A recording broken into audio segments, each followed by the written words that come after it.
गिरि बाहागो लानो हानाय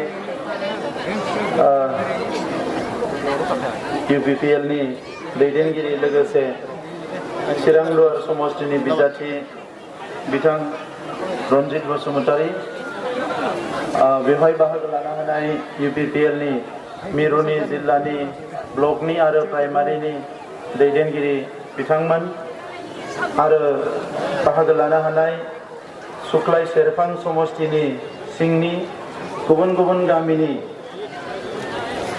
सिबिनां रायजो राजा नोंथांमोन दा बाहागो लानो हानाय साफ्रोमनोबो आङो गोसो गोरबोनि अननाय आरो सिबिनायखौ बावहरबाय आरो नोंथांमोना बयबो आलो गोजोनै संसार जानो हायो अराय सम इसोरा नोंथांमोनखौ बोर सारस्रि हरथों आं बेखौ खावलायग्रोबाय। এই সময়ত আমার আজির সভাত উপস্থিত হৈ পেলাই বহুমূলীয়া বক্তব্য রাখি যোৱা আমার তামোলপুর হায়ার সেকেন্ডারির প্রাক্তন শিক্ষক প্রফুল্ল চন্দ্র মহন্ত স্যার, ইয়াত উপস্থিত আমার দলের কেন্দ্রীয় সম্পাদক নজরুল ইসলাম ডাঙরিয়া, আমার কেন্দ্রীয় সাংগঠনিক সম্পাদক খগেন চন্দ্র ডেকা ডাঙরিয়া, ইয়াত উপস্থিত আমার সাংগঠনিক সম্পাদক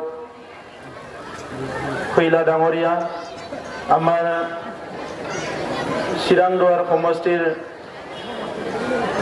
আমাৰ প্ৰাৰ্থী লগতে প্ৰাক্তন NDP নেতা ফেৰেঙ্গা ৰঞ্জিত ডাঙৰিয়া, আমাৰ জিলাৰ সভাপতি বিপুল বসুমতাৰী ডাঙৰিয়া প্ৰমুখে আমাৰ দলেৰ কৰ্মকৰ্তা সকল আৰ মোৰ শ্ৰদ্ধা ৰাইজ, এই সময়ত উপস্থিত হওয়া সকলো ৰাইজলৈ মই UPPL দলৰ হৈ নমস্কাৰ জনাইছোঁ আৰু আপোনালোকে ইমান সংখ্যা ইয়াত আহি উপস্থিত হৈছে আমাক উৎসাহিত কৰিবলৈ, আমাৰ ওচৰত আপোনালোকৰ আস্থা দেখুৱাবলৈ, ইয়াৰ কাৰণে মই আপোনালোক সকলোলৈ ধন্যবাদ জনাইছোঁ। আৰু মই আহ্বান কৰিব বিচাৰিছোঁ কি কৰোনা ভাইৰাছৰ যিটো মহামাৰী ৰোগ গোটেই বিশ্বত চলি আছে, আমাৰ অসমতো এতিয়াও কৰোনা ভাইৰাছটো শেষ হৈ গৈছে এনেকুৱা নহয়, আমাৰ বহুখিনি কেছ সদায় বাঢ়ি আছে। সেইকাৰণে আপোনালোকে চবে সাৱধানে থাকিব আৰু যেতিয়া আপোনালোকৰ জ্বৰ হয় কিবা অলপ চলপ মানে চৰ্দি হয় তাৎক্ষণিকভাৱে ডক্টৰৰ পৰামৰ্শ লৈ আপোনালোকে হেল্থ ডিপাৰ্টমেণ্টৰ পৰামৰ্শ লৈ ঔষধ খাই ইয়াৰ কাৰণে মই আহ্বান কৰিছোঁ। আৰু পৰাপক্ষত যিমান পাৰে আমি সোশ্যাল ডিষ্টেন্স মেইনটেইন কৰি পেলাই থাকিব লাগে, এইখিনি কথা মই প্ৰথমতে আপোনালোকক অনুৰোধ কৰিছোঁ। आङो खनसेयावनो समनि आंखालाव असमियादो बुंनो सानबाय, बयबो बुजियो नङा होमबा? दा सानै सानै गोबां लिडार दङ, जोंहा फैलाया मोजाङै बुंलांगोन दा नोंथांमोननि सिगाङाव। आङो गोनां गोनां खोथाखौल' बुंगोन आरो फारसेथिं जोंहा फेरेंगा होननानै नोंथांमोना खोनाबाय थायो। दा दिनै बिथाङा फैनानै बेवहाय बाहागो लाफैदों, जोंनि चिरां लवार समष्टिनि बिथाङा बिजाथि आरो बिथाङाबो गोबां भटआव देरहागोन। दा दिनै बिथाङा जोंनि सुक्लाय सेरफां समष्टियाव फोसावनाय हाबाफारियाव बाहागो लाफैदों। बिथाङाबो गेबेङै NDP नि गोदोनि जि सोमावसारबोनाय बेजों मा जादों मा जायाखै गुसुङैब्लाबो नोंथांमोननि सिगाङाव मोजाङै फोरमायनानै होगोन। মই बर' आरो অসমীয়াত অলপ অলপ কম, সময়ও বহুত কম। প্ৰথমতে আমি পৰিৱৰ্তন বিচাৰিছোঁ, এই পৰিৱৰ্তনটো লৈ পেলাই আজি বহুত চৰ্চা হৈছে আৰু BPF কৈছে কি আমাক পৰিৱৰ্তন নালাগে, আমাক উন্নয়ন লাগে। আমি কৈছোঁ পৰিৱৰ্তন লাগে। পৰিৱৰ্তনটো আমি কাৰ কাৰণে বিচাৰিছোঁ, কিহৰ কাৰণে বিচাৰিছোঁ, এই কথাটো সদায় আমি ৰাইজৰ মাজত দাঙি ধৰিছোঁ আৰু BPF এই সময়ত পুনৰ কৈছে আমাক উন্নয়ন লাগে বুলি পেলাই। তো এতিয়া এই কথাটো আপোনালোকে নিশ্চয় হয়তো দেখিবলৈ পাইছে কি আজি 17 বছৰ যিসকলে শাসন চলালে সেই মানুহবিলাকে আজি পুনৰ উন্নয়ন লাগে বুলি কোৱা কথাটো অতি লাজৰ কথা আৰু অতি দুৰ্ভাগ্যজনক কথা। আজি ৰাইজে কিয় পৰিৱৰ্তন বিচাৰিলে, উন্নয়ন কৰিব নোৱাৰাৰ কাৰণে পৰিৱৰ্তন বিচাৰিলে, ৰাইজৰ যিটো আশা আকাংক্ষা পূৰণ কৰিব নোৱাৰাৰ কাৰণে আজি ৰাইজে পৰিৱৰ্তন বিচাৰিছে। আমাৰ দুখীয়া গৰীব মানুহৰ কাৰণে একো কাম কৰিব পৰা নাই কাৰণে আজি ৰাইজে পৰিৱৰ্তন বিচাৰিছে। আৰু এইখিনি সময়ত কৈছে কি আমাক পৰিৱৰ্তন নালাগে, উন্নয়ন লাগে। যদি উন্নয়নে লাগে আপোনালোকে 17 বছৰে কি কৰি থাকিলে? আজি শুক্লাই চেৰপাং সমষ্টিত যোৱা 17 বছৰত কণ্টিনিউ 15 বছৰে ইএম পোৱা গ'ল ইয়াতে এজন ইএম আৰু ইএম পোৱাৰ পিছত এই সমষ্টিটো আজি আমাৰ 40টা সমষ্টিৰ ভিতৰত এটা জাগত জিলিকা সমষ্টি হ'ব লাগিছিলে অকল ইএমএ নহয় আৰু এই সমষ্টিত ডাঙৰ ডাঙৰ নেতা আছে মই সব মানুহক নাম লৈ ক'ব বিচৰা নাই আপোনালোকে নিজে জানে এই শুক্লাই চেৰপাং আমাৰ যেটো ইৰিগেশ্যন প্ৰজেক্ট আছে ইয়াৰ ওচৰতে বহুত ডাঙৰ ডাঙৰ প্ৰজেক্ট ডিক্লেয়াৰ কৰা হ'ল কিন্তু প্ৰজেক্ট বিলাক নহল গৈ এতিয়ালৈকে এই অঞ্চলৰ স্কুল কলেজৰ অৱস্থা ভাল নহয় আমাৰ ইমান ডাঙৰ ডাঙৰ নেতা আছে একো কাম কৰিব নোৱাৰিলে আৰু আজি তেখেতসকলে যে কৈছে উন্নয়ন লাগে এই উন্নয়ন যে লাগে বুলি কোৱাটো এতিয়া মানে মানুহৰ কাৰণে এটা প্ৰশ্ন হৈছে কি কেনে ধৰণৰ উন্নয়ন তেখেতসকলক লাগে যোৱা 17 বছৰৰ যেটো উন্নয়ন যত নেকি তেখেতসকলে নিজে মহাজন হল ৰাইজৰ কাৰণে একো নকৰিলে এই উন্নয়নটো লাগে না সঁচা অৰ্থত আমাৰ দুখীয়া গৰীব মানুহৰ উন্নয়ন লাগে যদি সঁচা অৰ্থত দুখীয়া গৰীব মানুহৰ উন্নয়ন লাগে তেনেহলে বিপিএফক বিদায় দিব লাগিব তেতিয়াহে উন্নয়ন আহিব নহলে ইয়াতে উন্নয়ন নাহিব কাৰণ আপোনালোকে 17 বছৰ ইএম পালে এমচিএলএ নহয় ইএম পালে শক্তিশালী ইএম সেই ইএম জনৰ বহুত ডাঙৰ ডাঙৰ নিউজ ওলাই টিভিত বাতৰি কাকতত নিউজ ওলাই আৰু তেখেতসকলৰ যদি সামাজিক সচেতনতা অলপ হলেও আছে তেনেহলে আৰু পুনৰবাৰ সামাজিক যেটো কৰ্ম এই যে ৰাজনীতি ইয়াত তেখেতসকলে আহিব নালাগিছিলে অলপ লাজ পাব লাগিছিলে ইমান ডাঙৰ ডাঙৰ ঘটনা হৈ গ'ল আজিও আৰু ইলেকশ্যন খেলিবলৈ আহিছে এইটো অতি লাজৰ কথা আজি এই অঞ্চলৰ দুখীয়া গৰীব মানুহ নিপীড়িত বঞ্চিত ৰাইজে তেখেতসকলক আস্থাত ৰাখি বিশ্বাসত ৰাখি সন্মান কৰি 3 বাৰ কৈ জিকাই দিছে বহুত ভোট দি পেলাই তাৰ পিছত ৰাইজৰ কাৰণে কিন্তু একো নকৰিলে সেই কাৰণে আজি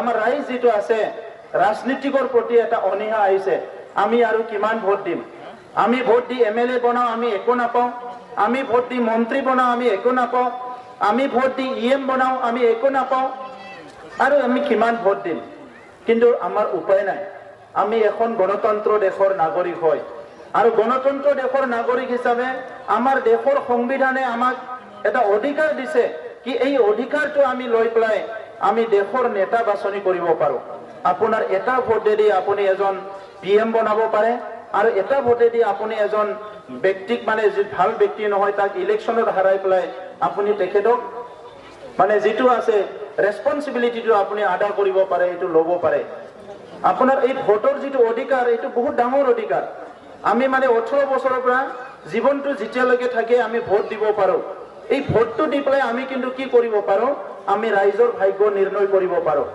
কিন্তু ভাৰতবৰ্ষত আজিলৈকে কি হৈছে বিশ্বৰ ভিতৰত সৰ্ববৃহৎ গণতন্ত্ৰ দেশ যদিও আজিলৈকে আমাৰ ভোট বিলাক আমি বিবেকেৰে দিব পৰা নাই আমি আবেগেৰে দিছো কেতিয়াবা কাৰোবাৰ দাবী ধমকিত চাই পেলাই ভয় কৰি ভোট দিছো কেতিয়াবা ধৰ্ম লাইনত কেতিয়াবা জাতি লাইনত কেতিয়াবা কিবা এটা ইস্যু লৈ পেলাই আমাক কোনোবাই প্ৰেছাৰ দিছে কেতিয়াবা পইচা দিছে কিবা দিছে আমি ভোট দিছো এই কাৰণে আমি ভাল নেতা বাছনি কৰিব পৰা নাই এই কাৰণে ৰাইজৰ সমস্যাই হৈ আছে এই সমস্যাৰ পৰা যদি উদ্ধাৰ হ'ব লাগে আমি পৰিৱৰ্তন আনিব লাগিব যিসকলে ৰাইজৰ চিন্তা কৰিব পাৰে যিসকলে ৰাইজক সন্মান দিব পাৰে যিসকলে ৰাইজক মৰম কৰিব পাৰে তেনেকা মানুহে আমি আমাৰ নেতা হিচাপে বাছনি কৰিব লাগিব যদি আপুনি এইটো পাহৰি পেলাই যিজনে অলৰেডি কোকৰাঝাৰ গুৱাহাটী আমাৰ মানে এই কি কয় আমাৰ শুক্লাই চেৰপাঙত মানে বৃহৎ সম্পত্তি গঢ়ি তুলিলে মানে শ কোটিৰ মালিক হল সেই মানুহবিলাকক যদি নেতা কৰি থাকে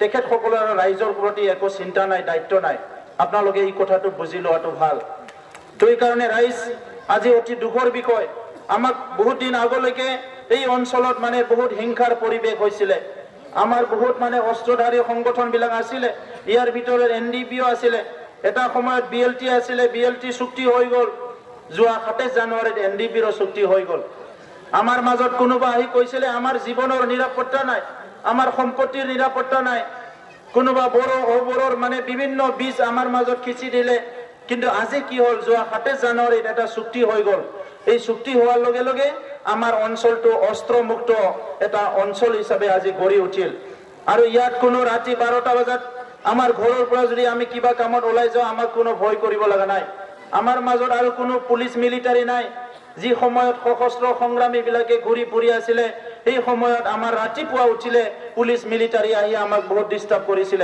আৰু আজি আমাৰ মাজত কোনো পুলিচ মিলিটাৰী ডিস্টাৰবেন্স নাই আমাৰ মাজত শান্তি আহি গল আৰু এই শান্তিটো আনাৰ কাৰণে বহুত কঠোৰ পৰিশ্ৰম কৰিব লগা হৈছে আৰু সবে মিলি পেলাই আপোনালোক আমি সবে মিলি এনডিপিৰ 4টা গোট একেলগে আহি এটা চুক্তি হৈ গ'ল আৰু চুক্তিৰ দ্বাৰা আমাৰ অঞ্চলত আমি শান্তি প্ৰতিষ্ঠা কৰিবলৈ সক্ষম হৈছো এই কামটো কিন্তু হাগ্ৰামা মহিলাৰীয়ে বিচৰা নাছিলে এই কামটো বিপিএফে বিচৰা নাছিলে এই কামটো গণেশ কছাৰীয়ে বিচৰা নাছিলে তেনে তেখে সকলো নিচিনা বহুত নেতাবিলাক এই চুক্তি হোৱাটো বিচৰা নাছিলে আজি চুক্তিটো কেতিয়াবা কয় হাগ্ৰামা মহিলাৰীয়ে বড়োসকলৰ মাজত যাই পেলাই এই চুক্তিয়ে বড়ো জাতিক ধ্বংস কৰিব আৰু অলপ পিছত আহি পেলাই কয় এই চুক্তিয়ে অসমীয়া বিলাকক ধ্বংস কৰিব আৰু যেতিয়া মানে নৰেন্দ্ৰ মোদী ডাঙৰীয়াৰ আগত থিয় দিয়ে তেতিয়া কয় এই চুক্তি বহুত ভাল হৈছে বড়ো মুছলমান সবৰ কাৰণে ভাল হৈছে এই চুক্তিটো আজি কোনটো হাগ্ৰামা মহিলাৰীক ল'ম আমি চুক্তিটো মানে বড়ো বিলাকৰ মাজত বেয়া বুলি কোৱাটো ল'ম না অসমীয়াৰ বিলাকত যাই পেলাই চুক্তিটো মানে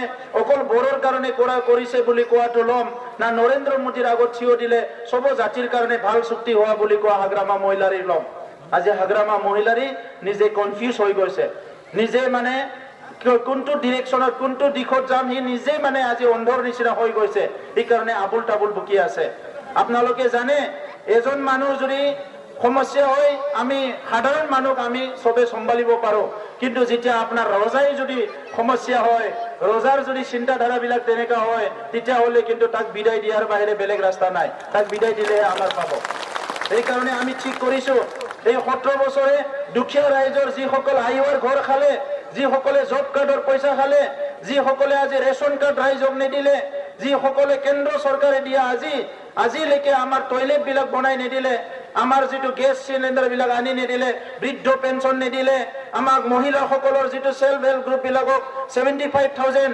75,000 টকা দিব দিছিলে এইটো নিদিলে সকলোকে লুটি পুটি খালে এই মানুহ বিলাকক আমি ইয়াৰ পৰা বিদায় দিব লাগিব আমি ইয়াৰ পৰা উদ্ধাৰ দিব লাগিব আমি স্বাধীনতা বিচাৰিছো আজি ভাৰতৰ স্বাধীনতাৰ ৭৪ বছৰ পিছত পুনৰ স্বাধীনতা বিচাৰিছো আমাক স্বাধীনতা লাগে এই দুৰ্নীতি ভ্ৰষ্টাচাৰ এই যে হিংসা কৰা মানুহবিলাকৰ পৰা আমাক স্বাধীনতা লাগে তেতিয়াহে আমাৰ শান্তি বা আমাৰ কি উন্নয়নটো সম্ভৱ হ'ব দুই কাৰণে ৰাইজ আমি ঠিক কৰিছো ইউপিপিএল চৰকাৰ অহাৰ লগে লগে প্ৰথম বছৰৰ ভিতৰতে আমি চেষ্টা কৰিছো যিমানখিনি আইওআৰ ঘৰ এপিএমৰ ঘৰ লাগে প্ৰত্যেকজন দুখীয়া মানুহ যাতে এজন ঘৰ পায় আমি ঠিক কৰিছো যাৰ হাতত জব কাৰ্ড নাই আপোনালোকৰ জব কাৰ্ডটো কোনোবা লৈ গৈছে জব কাৰ্ডটো আপুনি লৈ আহক আপোনাক কৈছে কি 1000 টকা দিন কাম নকৰাকে 500 টকা দিন কিন্তু আপোনাৰ জব কাৰ্ডটো লৈ পেলাই সি 10,000 টকা কামাইছে বছৰত আপুনি দুখীয়া মানুহৰ কাৰণে দিয়া পইচা আপুনি জব কাৰ্ডটো লৈ আহক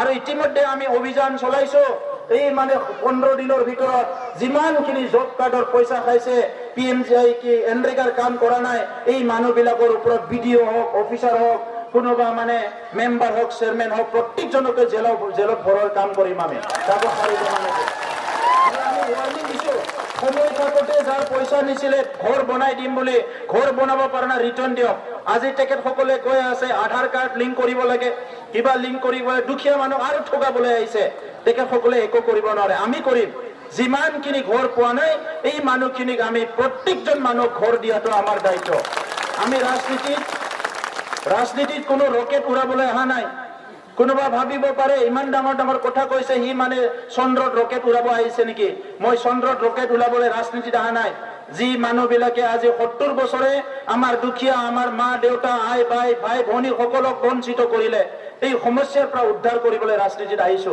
নহলে ৰাজনীতি কৰিবলৈ একো নাই আজি যদি ৰাজনীতিটো হাগ্ৰামাই ঠিক কৰিলেহেঁতেন গণেশ কছাৰীয়ে ঠিক কৰিলেহেঁতেন আমাৰ দুখীয়া ৰাইজক যদি সকলো সমস্যাত সমাধান কৰিলেহেঁতেন সহযোগ কৰিলেহেঁতেন ৰাইজক যদি চালেহেঁতেন আমাৰ নিচিনা মানুহ ৰাজনীতি কৰাৰ কোনো দৰকাৰ নাছিলে আজি তেখেতসকলে বঞ্চিত কৰিলে কাৰণে আমি ৰাজনীতি কৰিবলৈ আহিব লগা হ'ল আজি তেখেতসকলে কৈছে কি বিটিআৰ চুক্তি ভাল নহয় 3খনকৈ ইউনিভাৰ্চিটি উত্তৰ পূৰ্বাঞ্চলত কত তেনেকৈ 3খন ইউনিভাৰ্চিটি নাই এখন আছে এখন ৰাজ্যত আমাৰ 4খন ইউনিভাৰ্চিটি হ'বলৈ গৈ আছে আমাৰ প্ৰত্যেকটো জিলাত সাই চেণ্টাৰ হ'ব স্পৰ্টছ অথৰিটি অফ ইণ্ডিয়া আমাৰ ল'ৰা ছোৱালীয়ে খেলাৰ দিশত বহুত আগুৱাই যাব স্পৰ্টছ ইউনিভাৰ্চিটি হ'ব আমাৰ ইয়াত মেডিকেল কলেজ কেঞ্চাৰ হস্পিটেল আমি এই কেঞ্চাৰ হস্পিটেলটো কিয় দাবী কৰি আনিছো যে আমাৰ মানুহবিলাকৰ বহুত কেঞ্চাৰ বেমাৰ হয় কেঞ্চাৰ বেমাৰ হলে ৰোগী এজনে তাৎক্ষণিকভাৱে বহুতে মৰি নাযায় এই বেমাৰ চাওঁতে দুখীয়া মানুহৰ ঘৰ মাটি বাৰী সব বিক্ৰী যায় আজি যদি ইয়াত কেঞ্চাৰ হস্পিটেল এটা হয় আপোনালোকে ইয়াৰ পৰা টেম্পত উঠাই লৈ যায় মানে তামোলপুৰত আপোনালোকে ট্ৰিটমেণ্ট কৰিব পাৰিব। এই কথাটো কিয় BPF-এ আগতে নাভাবিলে? তেখেতসকলৰ MLA মন্ত্ৰীবিলাকে কিয় নাভাবিলে? আজি বড়োমাত যদি চেণ্ট্ৰেল ইউনিভাৰ্চিটি হয় আমাৰ এই মোহৰিপাৰাৰ পৰা এজন ল'ৰাই বাইক লৈ যায় বড়োমাত মানে চেণ্ট্ৰেল ইউনিভাৰ্চিটিত পঢ়িব পাৰিব। ইফালে আপোনালোকে ওদালগুৰি বৰ্ডাৰতে আছে, ওদালগুৰি বৰ্ডাৰ পাৰ কৰাৰ লগে লগে ওদালগুৰি জিলাত NIT হ'ব, national institute of technology, engineer বাহিৰত পঢ়িবলৈ যায়। আমাৰ ল'ৰা ইয়াতে হায়াৰ ছেকেণ্ডাৰী ভাল ৰিজাল্ট কৰিলে তাত পঢ়িবলৈ যাব পাৰিব।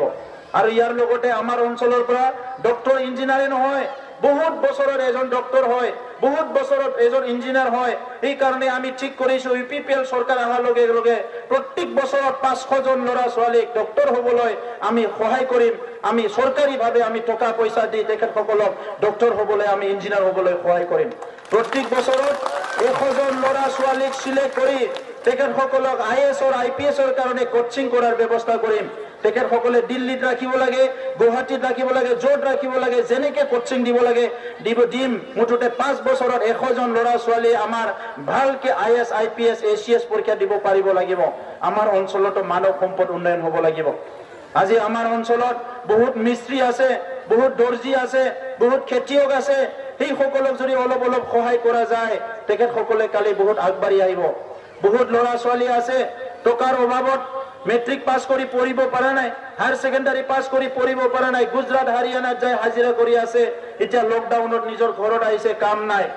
সেইকাৰণে আমি ঠিক কৰিছো 5 বছৰত অন্তত 5 লাখ মানুহ সংস্থাপন দিয়াৰ ব্যৱস্থা কৰা হ'ব। 5 লাখ। আৰু এইটো কোনোবা ক'ব পাৰে ইহঁতে ক'ৰ পৰা দিব এই 5 লাখটো? আমি ইয়াৰ কাৰণে অলৰেডি যোজনা প্ৰজেক্ট স্কিম অলৰেডি তৈয়াৰ কৰি থৈ দিছো চৰকাৰ অহাৰ লগে লগে। আজি BPF চৰকাৰে এই 17 বছৰত যদি 1000 মানুহ যদি মুৰ্গী পালন কৰিবলৈ শিকালে হয়, 1000 খেতিয়কক যদি খেতি কৰিবলৈ ভালকে হেল্প কৰিলেহেঁতেন, 500টা মানে সেলফ হেল্প গ্ৰুপক যদি কাম কৰিবলৈ সহায় কৰিলেহেঁতেন, আজি হাজাৰ হাজাৰ আমাৰ ইয়াত এণ্টাৰপ্ৰিনাৰ ওলাই গ'লহেঁতেন। নিজৰ ভৰিত থিয় দিব পৰা মানুহ। ৰাইজে কষ্ট কৰিব পাৰে, মহিলাসকল কষ্ট কৰিব পাৰে, কিন্তু উপাৰ্জন কৰা ৰাস্তাটো দিব পৰা নাই। এইকাৰণে আমি ঠিক কৰিছো প্ৰত্যেকটো সাব ডিভিজনত এটা এটা মহিলা মাৰ্কেট হ'ব। এই মাৰ্কেটটোৱে মহিলাৰ কাৰণে, মহিলাই কিনিব, মহিলাই বেচিব, যি প্ৰডাকশ্যন কৰে মহিলাই কৰিব। নহলে এতিয়া কি হৈছে কি আমাৰ মাৰ্কেটত যাই পেলাই মহিলা বেছি সময় দোকান দি থাকিব নোৱাৰে, চবে মানে পুৰুষে হয়। কিন্তু ঘৰত কোনে? আজি অকল পুৰুষে অকলে কামালে নহব। এজন মানুহ কামাই পেলাই যদি 3 জন মানুহ যদি বহি খায় ঘৰৰ অৰ্থনীতি কেনেকে আগবাঢ়িব? মহিলা আৰু পুৰুষ সমান সমান ইনকাম কৰিব লাগিব। আজি মহিলাসকলৰ বহুত সমস্যা আছে, নিজৰ ঘৰ চোৱা, ল'ৰা ছোৱালী চোৱা। পুৰুষেতো আৰু পইচা কামাব যায়, বাকীখিনি সব মহিলাক এৰি দিয়ে। গতিকে মহিলাকো অৰ্থনীতিভাৱে আগুৱাই নিয়াৰ কাৰণে কিছু কাম কৰিব লাগিব। এই লগে লগে আজি মোহৰিপাৰা অঞ্চলৰ উন্নয়নৰ ক্ষেত্ৰত বিশেষকৈ ইয়াত PHC এখন আছে। এই PHC-খন মানে 30 বেডেডত আপগ্ৰেড কৰাৰ কথা ৰাইজে কৈ আছিলে। মোকো আমাৰ দলৰে মানে সিনিয়ৰ নেতাসকলে এই অঞ্চলৰ বয়োজ্যেষ্ঠসকলে কৈছে কি হস্পিটেলটো মানে আপগ্ৰেড কৰিব লাগিব। আমি ঠিক কৰিছো যে এটলিষ্ট এটা সাব ডিভিজনত আৰু এটা সাৰ্কেলত এখন হস্পিটেল থাকিব লাগিব, য'ত ICU থাকিব, অপাৰেশ্যন কৰিব পৰা ব্যৱস্থা হ'ব লাগিব। তেতিয়াহে আমাৰ দুখীয়া গৰীব মানুহৰ অলপ সহায় হ'ব। নহলে প্ৰাইভেট হস্পিটেলত আজি ট্ৰিটমেণ্টে কৰিব নোৱাৰে। ইয়াৰ লগতে এই অঞ্চলৰ এটা ভাল শিক্ষা অনুষ্ঠান আছে, যিটো উত্তৰ বেতনা হাইস্কুল। এই হাইস্কুলখন হায়াৰ ছেকেণ্ডাৰী কৰাৰ কথা কৈ আছে। আৰু আমাৰ চৰকাৰ অহাৰ লগে লগে আমি এইটো হায়াৰ ছেকেণ্ডাৰী কৰিম। লগতে ইয়াত সায়েন্স আৰ্টছ দুটা ষ্ট্ৰীমে ইয়াতে চলিব, কাৰণ শিক্ষাটো সবচেয়ে প্ৰাধান্য দিব লাগিব। আজি শিক্ষা নহলে নহব। এতিয়া চৰকাৰে মানে নতুন শিক্ষা নীতি বনাইছে। এই শিক্ষা নীতিত নতুন নতুন সায়েন্স কলেজ বনোৱাৰ কথা কৈছে, কিন্তু আজিলৈকে সেই সায়েন্স কলেজ বিলাক কি কৈছে, আজিলৈকে কি কৈছে, আৰ্টছৰ লগত সায়েন্স সাবজেক্ট দিয়াৰ কথা কৈছে। কিন্তু BTC অঞ্চলত আমাৰ বহুতখিনি যেটো কলেজ আছে তাত সায়েন্স নাই, ইয়াৰ কথাটো উল্লেখ কৰা নাই অসম চৰকাৰে। আৰু ইয়াত BPF-এ অসম চৰকাৰৰ লগত তেখেতসকলে যিহেতু এলায়েন্স পাৰ্টনাৰ, এই কথাটো ক'ব লাগিছিলে যে আমাৰ ইয়াতৰ যিখিনি আৰ্টছ কলেজ আছে ইয়াত সায়েন্স সাবজেক্টটো ইন্ট্ৰডিউচ কৰিব লাগে, সায়েন্স ডিপাৰ্টমেণ্টটো। তেখেতসকলে নকৰিলে। এইকাৰণে আমি ঠিক কৰিছো আজি সায়েন্সৰ বিজ্ঞানৰ যুগ বুলি কয়, আজি নহয় বহু বছৰৰ পৰা বিজ্ঞানৰ যুগ আৰম্ভ হৈছে। কিন্তু ইয়াত ছাত্ৰ ছাত্ৰী বিজ্ঞান পঢ়িবলৈ আমাৰ কলেজে নাই, কেনেকে হ'ব? য'ত যিমানখিনি কলেজ আছে, য'ত আৰ্টছ আছে তাত ছায়েন্সো থাকিব লাগিব, আৰু ইয়াৰ লগত কমাৰ্চো ইয়াতে আনিব লাগিব। আৰু 100খন বিদ্যালয় আমি স্থাপন কৰিব ওলাইছো, য'ত নেকি স্কুল কলেজ এৰা ল'ৰা ছোৱালী সকলে জীৱিকাৰ কাৰণে কিবা এটা শিকিব পাৰে। তেনেকুৱা 100খন বিদ্যালয় স্থাপন কৰা হ'ব, তেতিয়াহে আমাৰ ল'ৰা ছোৱালীয়ে কাম বিচাৰি পাব। নহলে আজি কি হৈছে, আৰ্টছ গ্ৰেজুৱেট বহুত হৈছে, শিল এটা মাৰিলে তাৰ মূৰত পৰব, সি কৰিব আৰ্টছ, মই আৰ্টছত BA পাছ কৰিছো। শিল এটা মানে কাৰোবাৰ মূৰত মাৰি দিলে ডেকা ল'ৰা ছোৱালীৰ সি ক'ব মই মানে BA পাছ কৰি বহি আছো। বহি কিয় থাকিব লগা হ'ল? কিবাটো কাম পাব লাগিছিলে। আমাৰ পাঠ্যক্ৰম বিলাক চেঞ্জ কৰিব লাগিব, যাতে কিবা এটা কাম ওলাই ল'ব পাৰে। তো এইখিনি কথা কলো। আৰু ইয়াৰ লগতে যিটো ভূমিৰ পাট্টা কথা আমাৰ প্ৰফুল্ল মহন্ত ছাৰে কৈ গ'ল, কেইবছৰমান আগতে বড়ো অবড়ো সৃষ্টি হ'ল, লিডাৰ বিলাক আহি ক'লে বড়ো বিলাকৰ লগত থাকিব নালাগে, অসমীয়া ধ্বংস হৈ যাব। তেনেকুৱা এটা কাজিয়া লগাই দিলে। কিন্তু ইয়াৰ লাভটো কি হ'ল? কোনোবা MP হ'ল, কোনোবা টকা পইচা অলপ কামালে, সাধাৰণ ৰাইজে কিন্তু একো নাপালে। আজি 30 বছৰত আন্দোলন হৈছে, সংগ্ৰাম হৈছে, মনোমালিন্য হৈছে, BPFৰ চৰকাৰ আছিলে, বড়ো দুখীয়া মানুহকো একো দিয়া নাই, অসমীয়া দুখীয়া মানুহকো একো দিয়া নাই। তাত যাই পেলাই এটা কোনোবাই চান্স লৈ পেলাই কৈছে কি অসমীয়াকে দিয়া নাই, বড়োক দিছে। কিন্তু ভালকে চকু ফুৰাই চালে গম পাব বড়োৰো মানে দুখীয়া মানুহ হাজিৰা কৰিয়ে খাই আছে, তাৰো ঘৰ প্লাষ্টিকৰ হৈ গৈছে। এতিয়া আজি এই কাৰণে আমি কি UPPL দলে মানে এটা পৰিৱৰ্তন বিচাৰিছো, শান্তি অহাৰ লগে লগে সমন্বয়টো কৰিব লাগিব, সমন্বয়। আৰু আজিৰ তাৰিখত UPPL দলত 14 লাখ আমাৰ মানুহ, আমাৰ যিটো মেম্বাৰ হ'ল, এই 14 লাখ মেম্বাৰ যে হ'ল আমাৰ UPPL দলত, ইয়াত অধিক সংখ্যক আমাৰ বিভিন্ন জনগোষ্ঠীৰ মানুহ হয়। আজি ইয়াত আপোনালোকে দেখিবলৈ পাব মাইনৰিটি লিডাৰ আছে, আমাৰ শৰণীয়া কছাৰীৰ লিডাৰ আছে আমাৰ মাজত, সকলো জনগোষ্ঠীৰ নেতৃত্বৰ লিডাৰ আমাৰ মাজত এতিয়া আছে। তো সেইকাৰণে আমি বিচাৰিছো কি সমন্বয়টো আনিব লাগিব, সবে জাতি জনগোষ্ঠী একেলগে থাকিব লাগিব। আজি সেই BTR অঞ্চলত আমি এটা জনগোষ্ঠী নহয়, আমি ইয়াত টোটেল 19টা জনগোষ্ঠী আছে। এই 19টা জনগোষ্ঠী আমি দাদা ভাই মিলি পেলাই আমাৰ BTRটো কৰিব লাগিব। আমাৰ সমাজখন, আমাৰ পৰিয়ালখন এতিয়া এজন মানুহৰ পৰিয়াল নহয়, 35 লাখ মানুহৰ পৰিয়াল। এই পৰিয়ালত বঙালী আছে, এই পৰিয়ালত অসমীয়া আছে, শৰণীয়া আছে, এই পৰিয়ালত আজি বিভিন্ন জনগোষ্ঠী আছে, মাইনৰিটি আছে, গোৰ্খা আছে, সব জনগোষ্ঠীৰ মানুহ এই পৰিয়ালত আছে। যেতিয়ালৈকে আমি নিজকে এটা পৰিয়াল বুলি ভাবিব নোৱাৰিম, তেতিয়ালৈকে আমাৰ মাজত সমন্বয় একতা কেতিয়াও নাহিব, এইটো ঘূৰাই নাহিব। ইয়াৰ কাৰণে কিন্তু দায় আমি হ'ম। মই যেতিয়া ছাত্ৰ সংগঠন আছিলো, মই কল্পনাই কৰিব পৰা নাছিলো কি ইমানখিনি পৰিৱৰ্তন আহিব। আজি আমাৰ চৰকাৰ অহা নাই, কিন্তু আমাৰ ইমান ডাঙৰ এটা কাম হৈ গ'ল কি এতিয়া এইখন ফিল্ডত আপোনালোকে চাওক, ইয়াত কোন জনগোষ্ঠীৰ মানুহ নাই, সব জনগোষ্ঠী ওলাই আহিছে। আমি শক্তিশালী এটা গণতন্ত্ৰ কৰিব লাগিব। এইটো ৰাইজৰ স্বাৰ্থত, দুখীয়া মানুহৰ স্বাৰ্থত, গৰীব মানুহৰ স্বাৰ্থত, খেতিয়কৰ স্বাৰ্থত, ছাত্ৰ ছাত্ৰীৰ স্বাৰ্থত আমি এই সমন্বয়টো আনিব লাগিব। আজি যদি কোনোবা ভাবিছে কি বড়ো আমাৰ শত্ৰু, বড়ো অসমীয়াৰ কোনোদিনা শত্ৰু নহয়, বঙালীৰ কোনোবা অসমীয়াই কোনোদিনে শত্ৰু নহয়।